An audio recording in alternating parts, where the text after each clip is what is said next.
I was trying to do is explain why it is that the Gospels tell the story differently. Okay, so if you read the four Gospels regarding the story of Easter, you're going to get four different stories. Okay, they're not all the same, and the question is, why? Did they get confused? Did some of them make it up? What's going on here anyway? Some people have used this as a reason to argue that the stories of Easter in the Bible are not to be taken seriously, because look at how different each of the gospel writers portrays it. So there must be something going on here that's a little bit of funny business. And so I gave an explanation at the beginning about how people tell stories.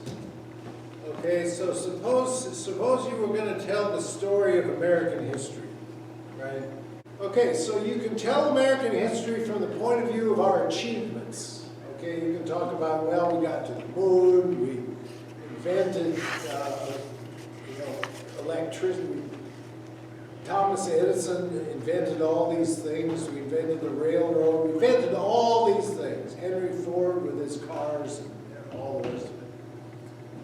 So you can tell it from the point of view of our achievements, but you can also tell American history from the point of view of our sins.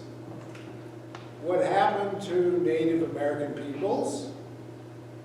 Have you ever read a version of what happened at Wounded Knee, South Dakota? It's not a pretty picture. Okay, I know that because coming from North Dakota, I'm familiar with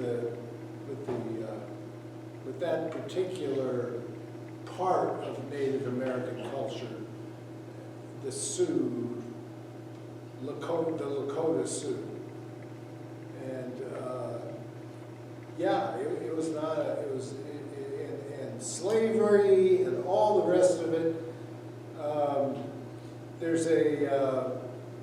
There's a book on American history, I think it's called The History of the United States, by a guy by the name of Howard Zinn, and he tells the story from the underside of American history, from the people who were not the successful people, not the people who went to the moon, not the people who achieved great things, not the people who invented this and that and the other. Okay? So you can, depending on your point of view, you can tell any story. It doesn't matter what it is, whether it's American history or the history of any other country, or just a story about your own life. You can tell it from a different point of view, right? I could tell the story of my life from a certain point of view that would make you all think that I was some kind of a nut. Or I could tell you the story of my life from the point of view of the positive changes I've made. And that would completely change your opinion of who I was. So it depends on, all right, so the Gospels, each of the four Gospels tell the story of Jesus in their own way. Okay? And that includes the story of Easter. All right? Now, it's important to understand that the reason the Gospel writers, now, first of all, bear in mind that the Gospels themselves were written many years after the events that they are chronicling. Okay? So the earliest Gospel is Mark. That's obvious. And the best estimate of when Mark was written is somewhere around 60 AD. There are some scholars today who are revising some of that and claiming it was written earlier and that. I'm not familiar with all the latest, so I can't give you that. I can give you what I was taught in seminary when I was there. Okay, so the first one was Mark. We know that because Luke and Matthew were dependent on Mark. That's obvious when you put the three together. You can see how Matthew and Luke copy Mark. But Matthew and Luke also had their own sources that Mark did not have. Okay? And maybe they came from the community within which they lived. Maybe, who knows, maybe the Gospel of Matthew was written by the disciple Matthew. We don't know. If it was, he was a very, very old man when he wrote it. Okay? So, in the Gospel of John, okay, we know that John had his own community, separate community from all the other apostles. What happened is that when the Jewish war broke out in 66 AD, John left Jerusalem together with his little community, which included, by the way, Jesus' mother Mary. She was there too. And they went to Ephesus, and they formed their own community there. So John's gospel was not influenced by the other three. All right? And each of the four gospel writers, just like any other writers, tell the story of Jesus from a certain point of view. And Easter's included in that. Okay? And that point of view that they tell it from is dependent on what they think is important for us to know about it. Okay? I'm not questioning whether what they wrote happened or not. All I'm doing is telling you that they told the stories about Jesus' resurrection that they thought were important for us to know because they believed they were fulfilling their calling to proclaim the gospel throughout the world when they wrote these gospels. That's what they were doing. Okay? So they told the story from their own point of view. Now, Mark, let's start with the earliest gospel. If you were to read, now with Mark, I have to tell you that it's been absolutely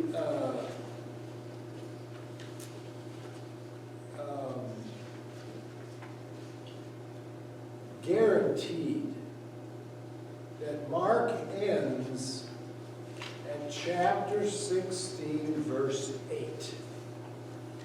Okay? Now there are some verses that come after that. Now, the reason we know Mark didn't write those verses is because, number one, the style of writing is so different that you could compare it to, suppose, a close family member wrote you a letter, and you knew how that person wrote. I knew how my mother wrote. If a letter came from my mother, I could recognize it right away because I know how she wrote. I know the kinds of things she would emphasize, and obviously I knew her handwriting. But if someone were to stick something in there that didn't fit my mother's style of writing, I would know it right away. Okay? And that's what happened with Mark. All right? So we know Mark ends at verse 8. Now, here's the interesting thing about Mark. Mark ends his gospel by saying that the women came to the tomb to do what it says in all four gospels, it agrees that the women, John is a little different because he has Mary Magdalene there by herself. But all the gospels agree that the women came to the tomb to anoint the body for burial, because it wasn't possible to do it properly right after the crucifixion, because the Sabbath had come. Okay, so they go to the tomb, they find that the stone is rolled away, the tomb is empty, there's either one person or two persons, depending on which gospel you're reading, that are in the tomb, and they say, why are you looking for the living among the dead? He has risen. He's not here. Okay? And then the Gospel of Mark says the women became so afraid of what they had encountered that they ran away and they didn't say a word to anybody. And then it ends. Now, you might wonder, why would the gospel end with the most important event in the whole thing being something that nobody says anything about? All right? So here's what you have to remember about Mark. What Mark is doing, this is my opinion now, this is not everybody agrees with this, okay? This is just me talking now, okay? Some people agree with me, but this is me. I think that Mark left it at the women being afraid and not saying anything because Mark was in essence saying to his readers, it's your responsibility to go out and tell the story, to go out and tell the gospel. That is your responsibility. You're the ones called to do it. Okay? That's what I think that means. That's why I think he ends it the way he does. Okay? It's a call to action. To the reader on the part of Mark. All right? I can't think of any other reason Mark would end it that way. Because we know that word got out and spread rapidly and that Jesus is risen from the dead. We know that. So why Mark would end it that way, I don't know. But he did. Okay. So that's Mark. So why was the rest of Mark attributed to him? Okay, so if you want to know a little bit more about Mark started out as an evangelist who worked with Barnabas, who was a friend of Paul. Okay. And there is some documentation about Mark showing up with Barnabas on Cyprus, doing evangelistic work, trying to establish a church. And then he falls off the picture. The ancient documents say nothing about him for a long period of time. And then he turns up as the kind of scribe who writes on behalf of Peter. Yeah. So he becomes an associate of Peter. Right? So Peter is martyred under the Emperor Nero, who is the guy that persecuted Christians because they were an easy scapegoat for the fire in Rome. When Nero was being blamed for the fire, he said, no, it wasn't me, it was those Christians over there. They did it. And the reason he could blame them is because they lived in the area where the fire was located. Okay? So he blamed Christians for it, and he instigated a period of persecution. Paul was in prison at the time. Peter was there, and so we can assume Mark was there. Somehow, Mark escaped the persecution. Peter, when he was sentenced to be crucified, told them, don't crucify me in the usual way, crucify me upside down. Because I'm not worthy enough to be crucified the way Jesus was. Paul, being a Roman citizen, lost his head. He wasn't crucified. He was beheaded. So we know there was a period of persecution. We think Mark wrote his gospel during that period of time. Because Mark emphasizes the passion, the suffering of Jesus. I mean, half of the Gospel of Mark is about the last week of Jesus' life. So he focuses on, Jesus' death on the cross, and then eventually his resurrection, which he leaves to us to proclaim. But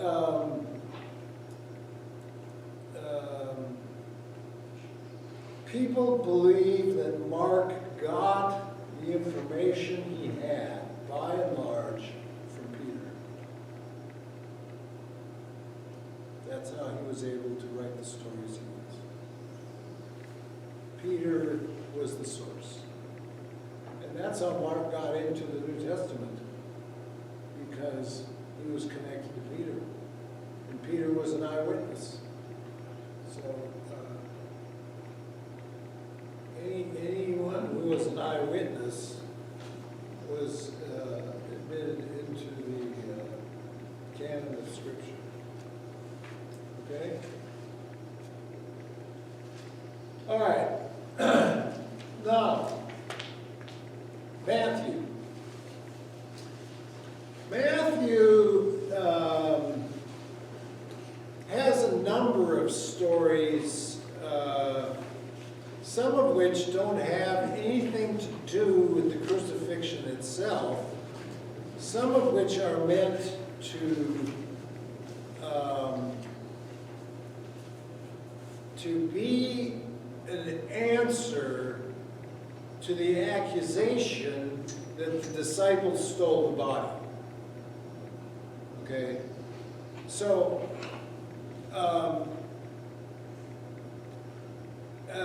let's just stop for a moment and think about this idea of resurrection. Okay?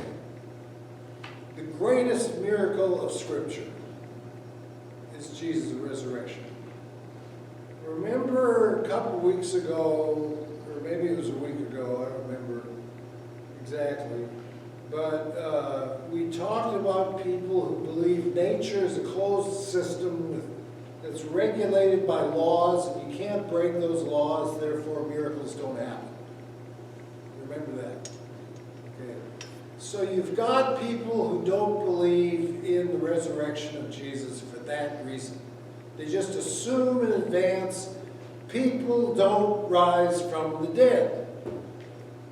And it's a safe assumption, because unless you were present and you saw Jesus rise from the dead, no one has ever seen anyone rise from the dead. No one. So, on that basis, they rejected out of hand. But here's the problem. If you reject that Jesus rose from the dead, you've got some major problems on your hand to explain. And for the sake of time, I'll go into only one of them, okay? If you don't believe in the resurrection, you have to come up with an explanation of what really happened. Okay, what really happened? Well, the most common explanation is that the disciples stole the body. All right? Now, there's two problems with that explanation. Number one, you'd have to try to come up with an explanation as to why they would do that. Because there was no tradition in Jewish prophecy that the Messiah would die and rise from the dead. There was nobody believed that.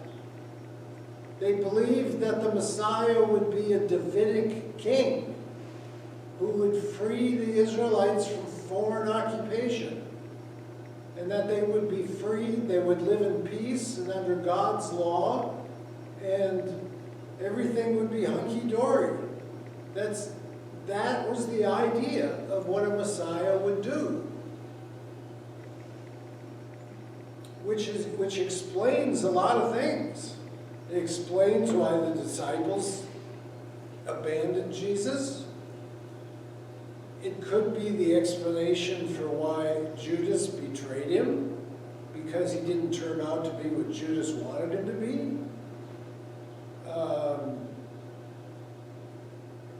It explains a lot of things. Jesus did not turn out to be the Messiah in the sense of what people thought the Messiah was supposed to be. So the first problem with the idea that the disciples stole the body is that it would never occur to them to steal the body, because there was no tradition that said the Messiah would die and rise again. So why would they steal the body? There's no explanation for that. Okay? That's what we call a post-Christian way of trying to explain something. In other words, we as Christians, or our Western society, knows that the story of Easter and the Messiah is that he died on the cross, was buried in the tomb of Joseph of Arimathea, and then on the third day he rose again from the dead. We know that story. It's a part of our culture. All right?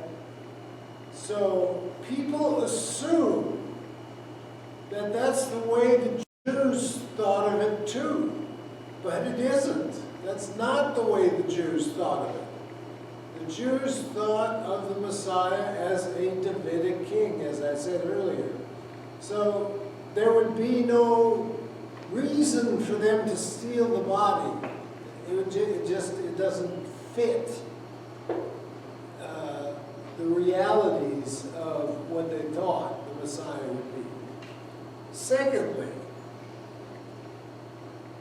if the disciples stole the body, and then, now this is what we know about the disciples afterwards. Judas was out of the picture. And remember, they drew lots and they picked a new one to make sure there was 12. This is in the book of Acts. Okay, so they picked a new person who knew Jesus. There was a lot of people who followed Jesus besides the disciples. We're going to get to one story about them in Luke. But one of these people was chosen to replace Judas as the 12th disciple. Okay. All 12 of those disciples were martyred for their faith with the exception of John. He's the only one who did not die for his faith. John alone lived into old age. They would put him on a cot. They'd carry him out. He'd say, "Blessing, God bless you." Everybody would swoon, and then he would be put back in bed. Okay? So, John was the only one. And it's interesting, when we get to John, there's a story in there about how Peter is going to be taken to a place where he does not want to go, and John is going to escape that fate, and Jesus is confronted with the question as to why. Why does Peter have to die and John doesn't? Well, we're not there yet. We'll get to that later. Okay. All right, so back to Matthew.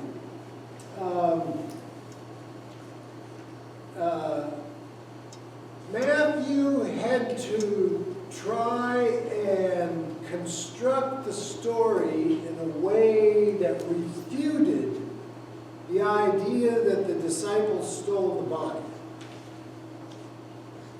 Now, I don't know about you, but if I was one of the 12 and I faced torture and death, I might just say, hold off a minute here. It's all a hoax. Okay, we stole the body. It's not real. It's not. We don't really believe Jesus rose from the dead, because he didn't. We stole the body and we put it someplace else. How likely do you think it is that all these people would suffer and die for a lie? It doesn't make sense. It makes no sense at all. Somebody would have told the truth at some point, if it was really stolen. And that never happened. Okay? They all died confessing Jesus Christ as Lord and Savior. Every one of them. All right? So, the theory that the body was stolen is ridiculous. It's absolutely historically untenable and indefensible. It can't be defended. So, what Matthew does is he has a story, okay? The high priest and members of the Sanhedrin go to Pilate and they say, well, that false Messiah said he was going to rise from the dead. So what if the disciples steal the body? Then the new hoax would be greater than the old hoax, that he was actually the Messiah. Because people would believe he rose from the dead when he didn't. So Pilate says, so they asked for a guard at the tomb.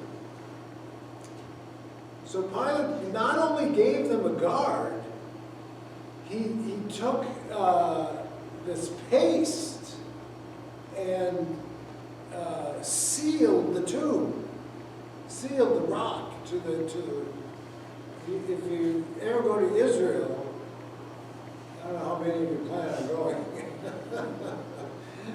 but there is a place there called the Garden Tomb. Okay, it's governed by the Church of England. Okay, by the British. They think the Garden Tomb is the actual place where Jesus was buried and rose from the dead. Okay, everybody else believes it was this other place where there's a church built. It's called the Church of the Holy Sepulchre. But whether it was one place or another is irrelevant.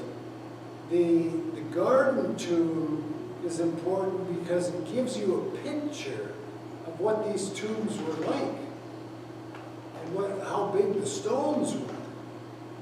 I mean, we're talking about big round stones that were many, gosh, I don't know how much that thing would have weighed. It was huge, absolutely huge. And they cut what do you call it? They cut a thing in the ground so the stone would roll, straight in front of the tomb, and then they could seal it. Okay, and then, and according to Matthew, Pilate put a bunch of Roman soldiers in front of the tomb to guard it, to make sure nobody could steal the body. Okay. Well, according to Matthew, there was an earthquake. And if I remember correctly, an angel or angels showed up. And the guards became so afraid that they were paralyzed. They were paralyzed with fear and they couldn't do anything. And because they were paralyzed with fear, the stones could be rolled away. They didn't even know it was happening. And Jesus walked out of the tomb. Okay, so that story is only in Matthew. Okay? And the reason Matthew put it in there, again, was to refute the argument that the disciples stole the body. Okay, that's why he put it in there. All right. So the question isn't, did it happen or didn't it happen? The question is, why did Matthew put it there? That's why he put it there, to refute that particular accusation. All right, so the only appearance of Jesus that takes place in Matthew, all right, the women show up, and they're the first ones to see Jesus, and Jesus tells the women, he says, go tell the disciples to go to Galilee. I'll meet them there on top of a mountain. Why on top of a mountain? Because Matthew is a Jew, and he's portraying Jesus as the new Moses. That's why on top of a mountain. Okay? So Jesus meets them on top of the mountain. And that's where he gives, I'm sure you all have heard the phrase, the Great Commission. Right? Do you know what it is? What's the Great Commission?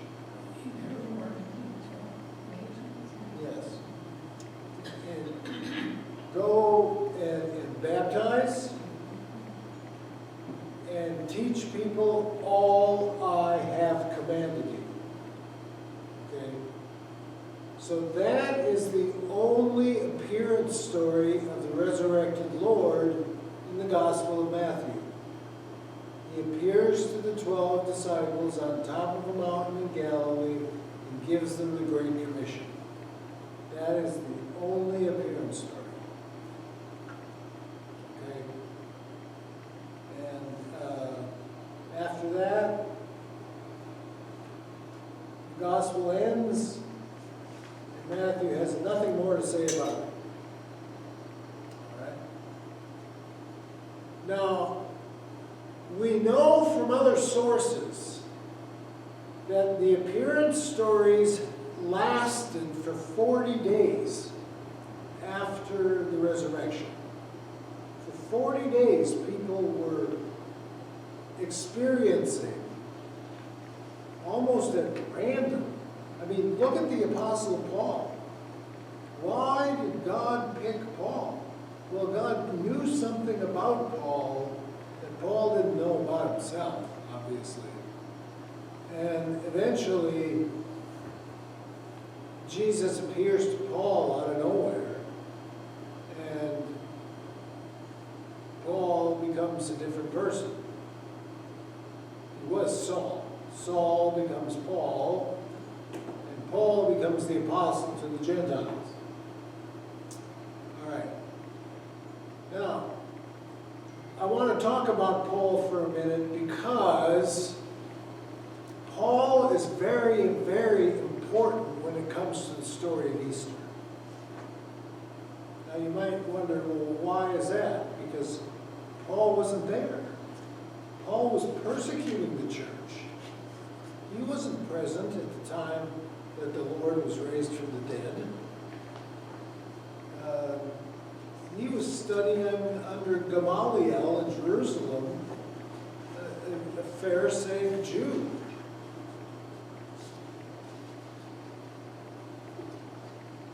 But Paul is important because the oldest documents in the New Testament were written by Paul.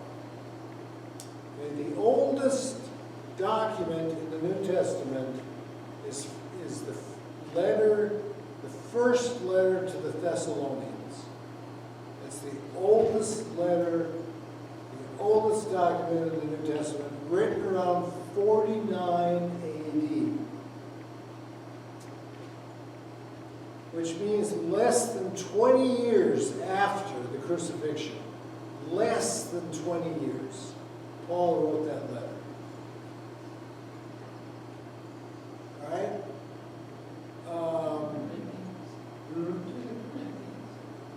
Okay, so, no, Thessalonians. Yeah, First Thessalonians. Okay, now the rest of Paul's letters were written throughout the 50s AD, which predates the earliest gospel. Right? The last of Paul's letters was probably Romans. And the reason I say that, and there's scholars that disagree with that, the reason I say that is because in the book of Romans, Paul tells the Romans, my plan is to go to Spain. Once I drop off this money, I promised the apostles in Jerusalem that I would collect from the Gentile Christians. Once I drop off that money, I'm headed for Spain. Okay, because he wanted to go to the ends of the earth. And for them, Spain was the ends of the earth. And he wrote to the Romans because he wanted the Romans to support his mission to Spain. The Romans had money. More money than any other bunch. All right, so, well, eventually, when Paul gets back to Jerusalem, he's arrested and he never gets to Spain. But anyway, in the book of Galatians, Paul tells the story of his conversion. All right? Jesus appears to him. According According to Luke, this happened while he was on his way to Damascus. Paul doesn't tell us when it happened. Luke says it was while he was on the way to Damascus. Jesus appears to him. Paul doesn't understand what happened to him. Something happened that he can't absorb. He doesn't comprehend it yet. It's going to take time. So he heads off into the desert, which is what Jews did when they needed to have a spiritual retreat. They headed into the desert. So he goes to the desert for a period of time. Then after that, he goes to Jerusalem. And who does he meet with? You remember, he meets with one person. Paul meets with one person. Take a guess.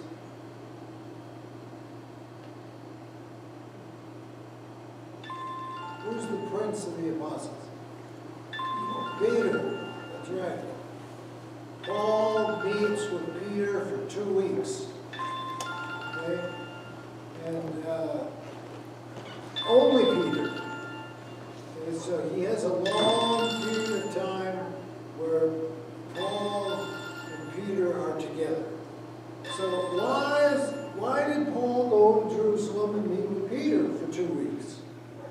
Well, probably because, Peter was considered the most important of all the apostles, and Paul wanted to hear straight from the horse's mouth exactly what happened.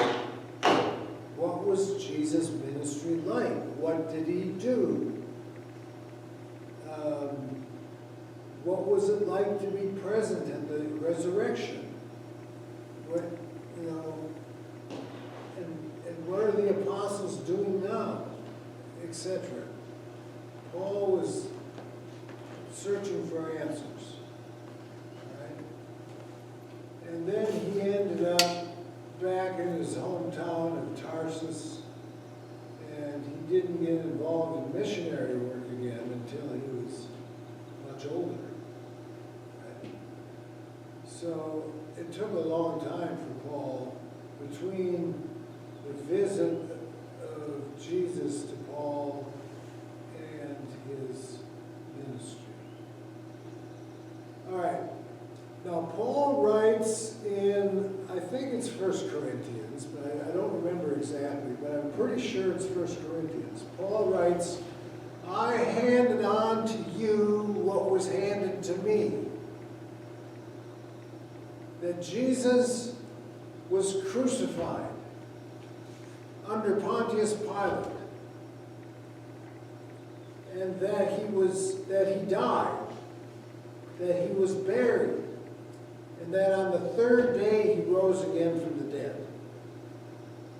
All right, so we know that people were proclaiming the resurrection very, very early on in Christian history. It's not like this was invented, sometime long after it happened. It was something that started very early. Okay, so the oldest document we have that testifies to the resurrection is Paul. He's the oldest one. Okay? And he talks, 1 Corinthians 15, the whole chapter's about resurrection. Right? So Paul is the oldest source we have. Right? And of course,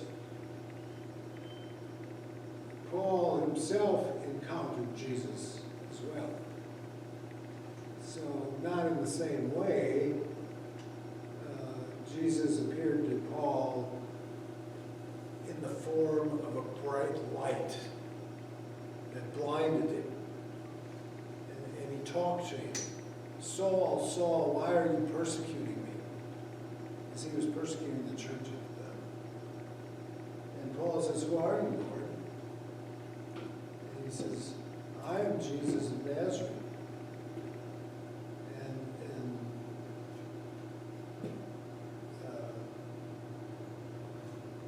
that's when Paul realized that he was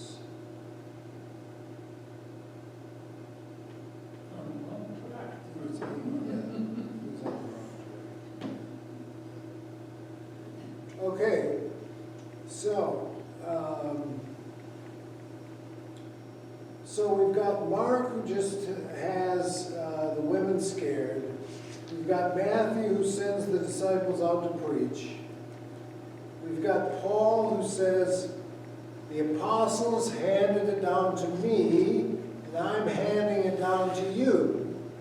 You know, from person to person to person. It's being handed down. So we have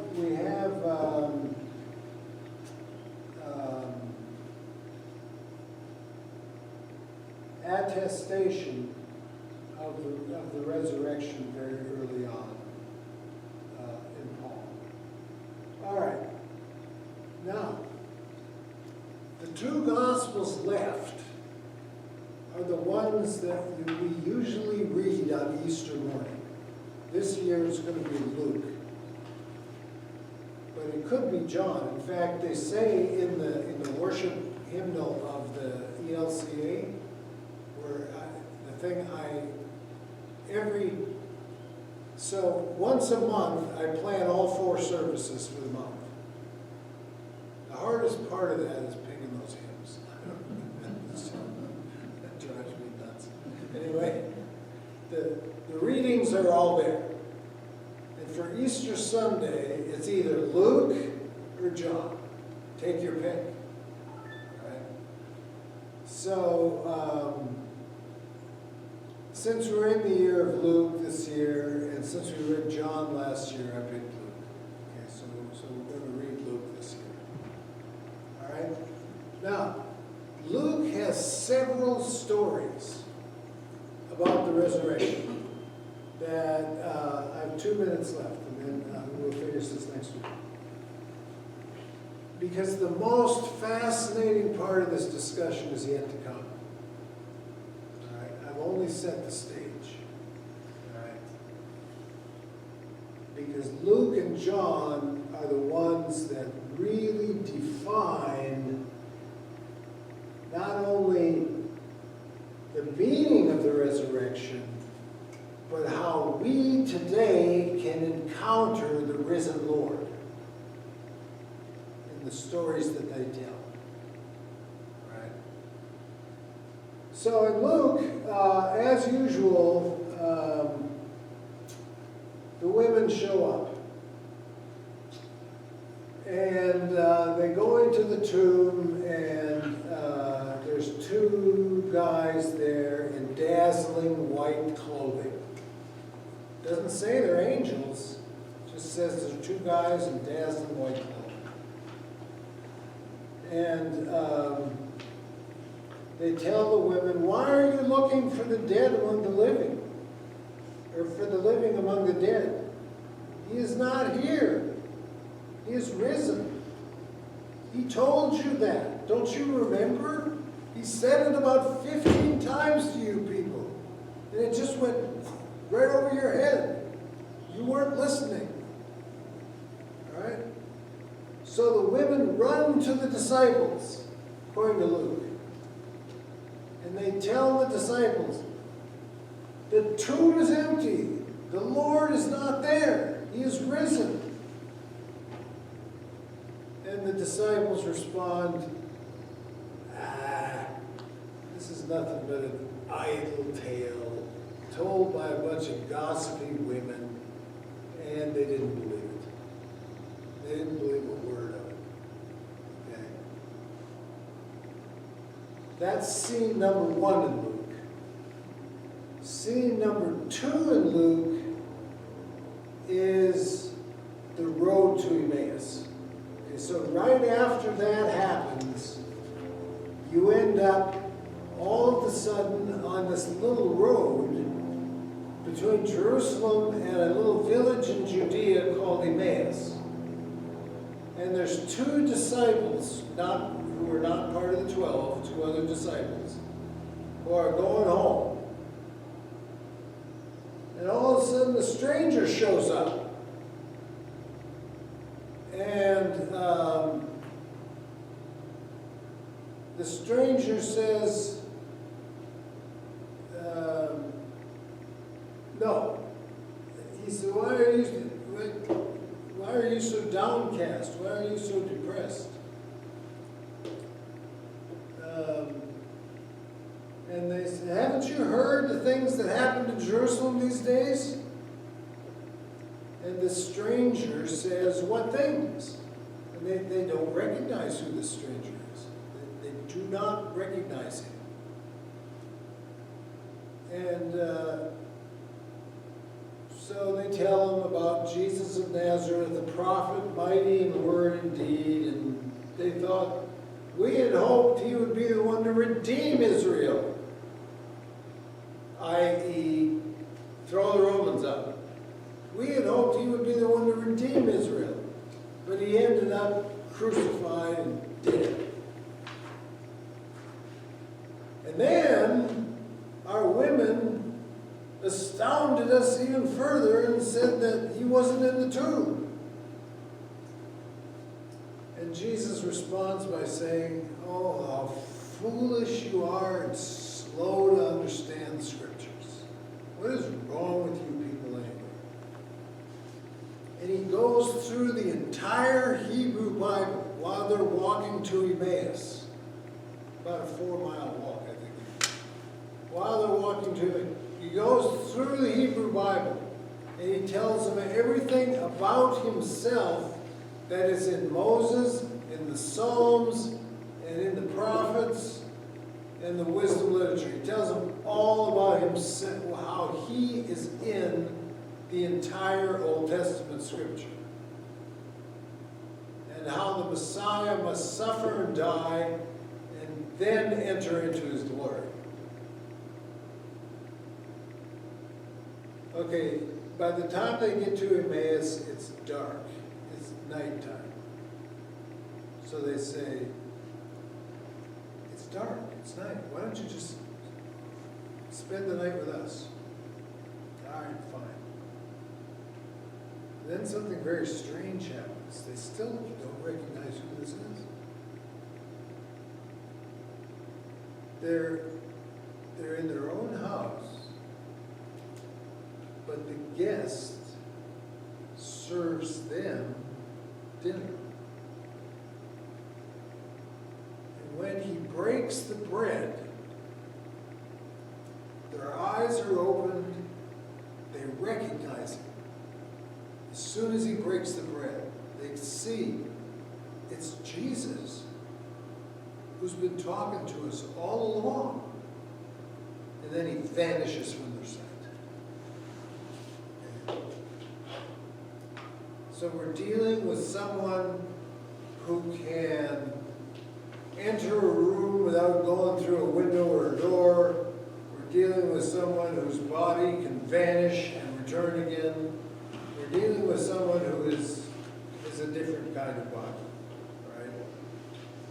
But what is the meaning of that story? Why did Luke tell it? Read your essay and we'll talk about it next week.